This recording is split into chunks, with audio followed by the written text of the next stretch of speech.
Hey, everybody. You Oh, there? there we go. Hello, John. Ready? Hello, Joey. Hello. How's everybody doing today? Hello. We're doing good, man. How are you? Pretty good. So, are you both in California? Yeah. All right. Basically, Yes, we are. we were going to talk about the album, tour dates, and how things are going for you. Beautiful. Let's go ahead and start. How'd you meet your publicist, Jenn? Because I've been friends with her for a while. You want to, John, did you hear that question about Jenn? Yeah. No, I didn't hear a question about Jenn. Sorry. Oh, okay. Yeah, Okay. about Jenn. Yeah. How'd you come to hang out with her and meet her and stuff? I've known her for a while. Oh, very cool. Yeah, Jen's a good friend now of the band and us. We've known her for a few years now, I believe, and she and I actually even co-hosted a little internet radio show for I don't know, about 10 weeks or so, which is a lot of fun. But she's a very talented person. So she's an artist and she's a designer and she's a music fan and she's a radio personality, and now she's turning into a little PR machine. So it's really cool. Oh yeah, she's a very nice lady to talk to. Very cool. Yes, real pro. All right, we had to talk about some tour dates coming up. Any places coming up that you've been wanting to go to? Go ahead, John. Well, wanting to go to and getting to are two different things. But so far this year we've had a good string of a bunch of decent shows. Our biggest show that we've had this year was at Sunfest. That was just this past April out in Florida. 3 big stages, 350,000 people coming through. I think we played for about 16,000, which was a lot of fun. Did a nice show with Lita Ford in Sweden, Colorado, a couple of months ago, and that was about, I don't know, maybe 3,500 people or so. And now we're getting ready to embark out and take off and do a few shows in North Carolina with Jefferson Starship, and that's going to be fun. So those are decent-sized houses, 1,100, 1,300 people, and we're looking forward to it. It's a fun thing getting on stage. It's really the payoff for this whole deal. All right, I was going to say, you both are musicians. You've played hundreds of shows before. What's one of your favorite ways to interact with your fans? Well, that's definitely up there. I mean, there's nothing like playing, especially for the Babies catalog, which is so, known by so many rock fans. So whenever we do these shows, whether we're headlining or whether we're on a bill, it's just, there's nothing like playing to a crowd that's singing all the words, and that beats everything. That's the best. Talk about your album that came out and how much recording time was spent on it. Well, Go ahead, John.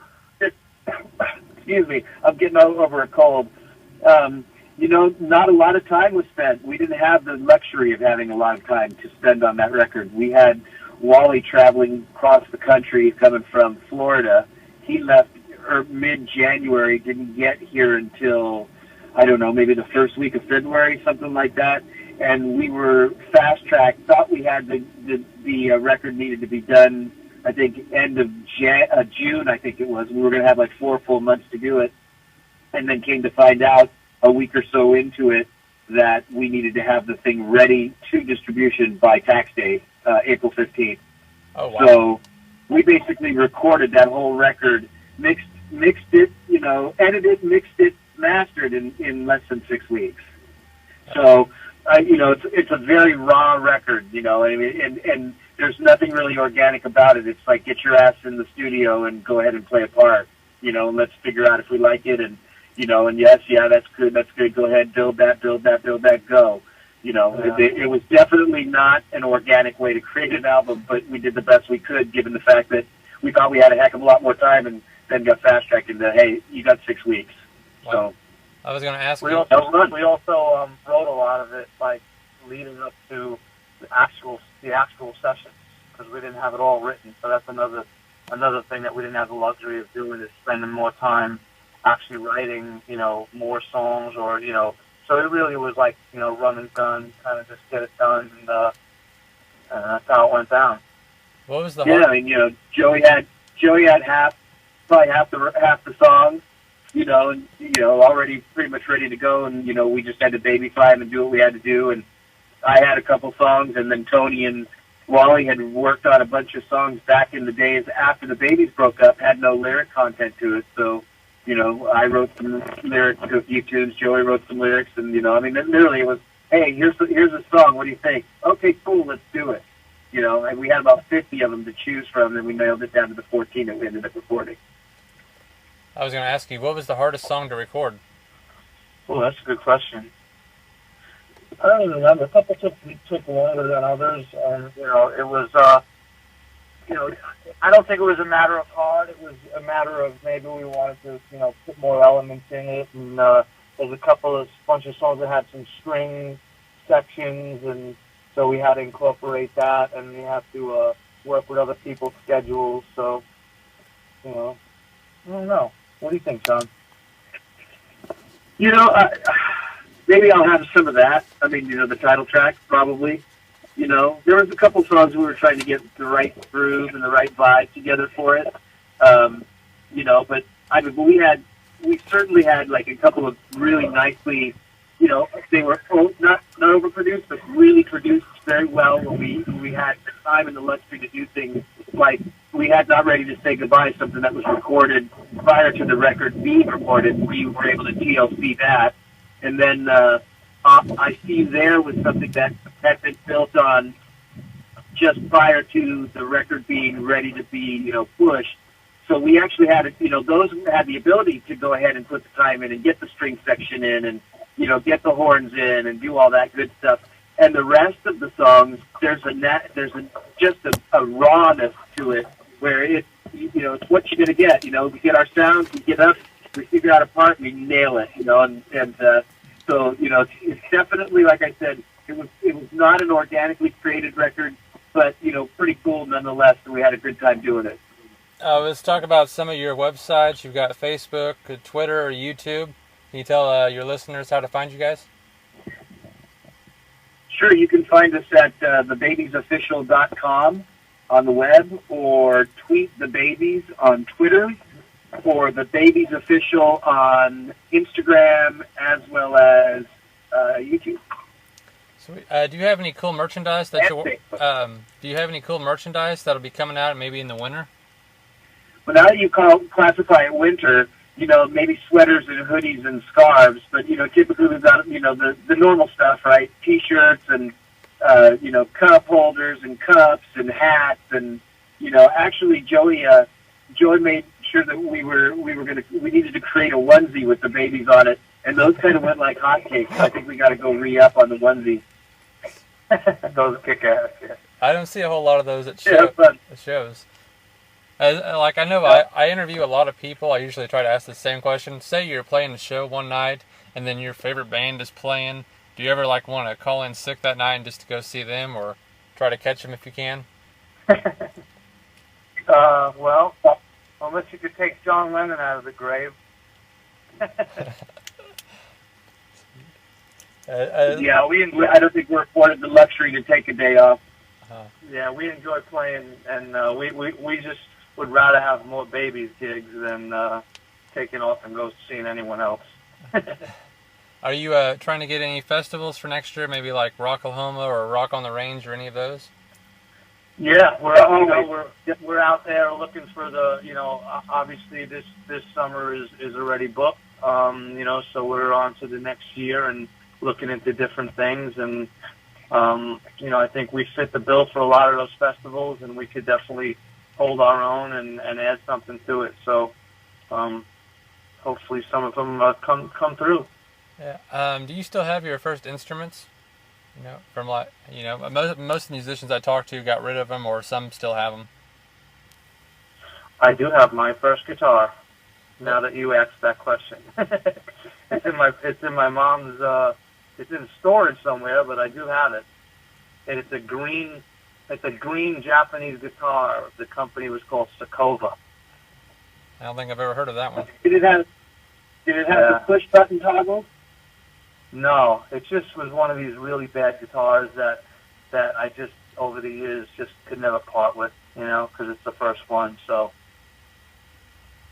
yeah, pretty bad. I don't have my big regret in life is I had my first bass with a 58 SG bass. It was absolutely beautiful. And I lent it out in like 1989, 90, and never saw it again.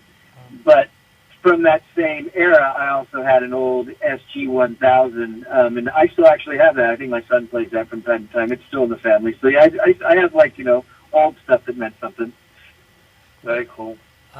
When you guys are not touring as a band, what do you like to do individually, like your hobbies? Because I don't really have any hobbies. Come on, you're a wine taster. You're a wine connoisseur. Wine tasting. That would probably be it. You have like a big wine collection, a vintage wine? Well, I just like to go wine tasting because living in California, you have the luxury of being so close to some really great wineries, whether it's Napa or Paso Robles or Los Olivos, and you can kind of just make a weekend out of it, and it's fun. And but really for me, I know it's lame, but all I do is pretty much write songs and finish up projects that I'm working on, or producing somebody else, or baby shows, or gigs and stuff like that. So I wish I could change that, but right now that's my scene. There's not a lot of downtime. So in my free time, the only time I think I have free time is when I'm sick.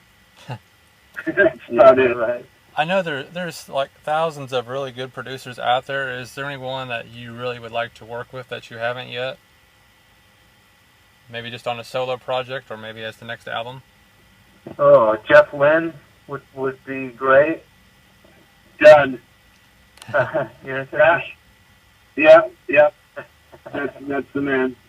Yeah. You're from LA. Do you know John Ryan by any chance? No. Yeah, Chicago Kid Productions. He did Styx, Badfinger, and Eric Clapton, and a lot of oldies. Oh, that sounds familiar. He did Styx when back in the day? Yeah. And that name does sound familiar. Actually, I probably remember it from a record or something. Yeah, I'm really good friends with him. I didn't know if you knew each other or not. Oh no, I don't know him personally. I know that name. Yeah. Yeah. We've talked about tour dates. We've got websites. We talked about your album. Torn. We talked about your merchandise. Anything else that we missed? Well, let me just kick back one more time on the tour dates. I mentioned that at the end of the month we're in North Carolina. At the end of September we're going to be doing some Midwest shows from I believe Akron, Ohio. I think somewhere in Chicago, somewhere outside of Detroit, and then I believe in November or October, we're going to be possibly doing the East. Between October and November, we're going to be doing a little bit of an East Coast, like Philly, New York, trying to get up that way. And then we've got a couple smattering of dates in Southern California. So just go to the website or Facebook page, and you'll be able to find us. That sounds like you're going to have a fun time. Yeah. No, man, just, try and spread the word that the babies are back, and it seems that there's a lot of rock fans that don't even know that we're out there and we're back. So the more people who know about it can kind of get proactive and hit our social, media and our sites and stay up on dates, and that, think that would be a good plan. I was going to ask you, I just want to interject a little bit into that too, right? So my final parting on a little bit, and thank you, as well for getting us, this time. There's a lot of acts out there today that, are acts from classic rock acts from the 70s and the 80s and, obviously into the 90s. But what's different about the 70s and 80s bands that are still doing it today, that I think are different, our main focus is the fact that there's a lot of energy.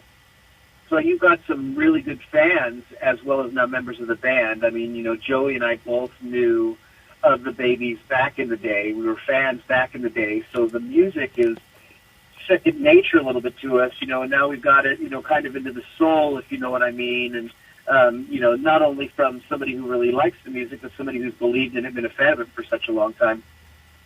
And we're like kind of that next, pseudo-generational gap between, let's say, the 70s and 80s band into what Joey and I would be the 80s and the 90s.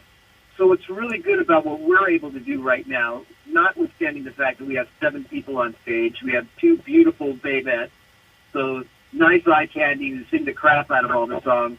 We have a great keyboard player who plays absolutely everything flawlessly, which is awesome.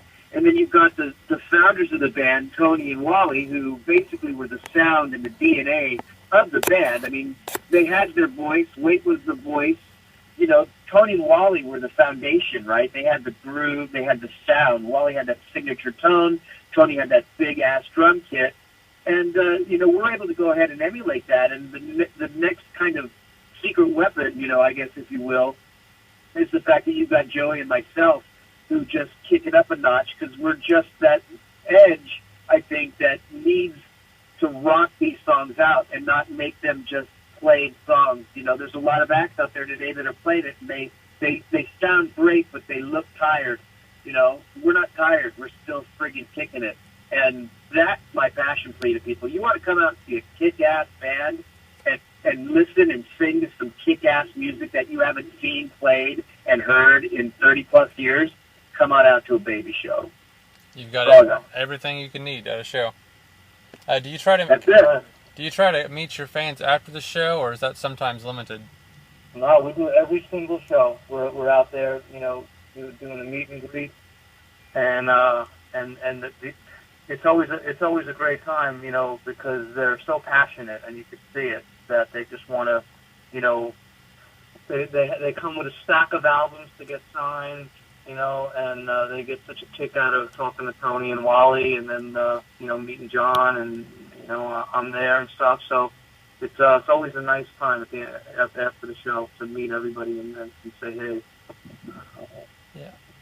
Is there our meet and greets sometimes are longer than our show, and we'll do an hour and a half. But we've done 2.5-hour meet and greets. I mean, it is fun, you know. I mean, we want people to know that we're back. We want to be able to interact with the fans. It's a new era, right? It's a new day, and you know, the only way that we're going to be able to get the word out is pressing the flesh, right? Unless we land some nice big TV gig and millions of people see us on Fallon or Kimmel, you know. So, is there any getting on out there? Is there any charities that you two are associated with or really care about? I can mention that also. Well, our first gig back after 30-plus years was a benefit for a food pantry in the Santa Clarita Valley. So we've done a lot of donations and benefits for them. In October, we're doing a gig, which is a benefit, and that's in Huntington Beach, California. We're doing a benefit for autism. My wife and I have been long-standing.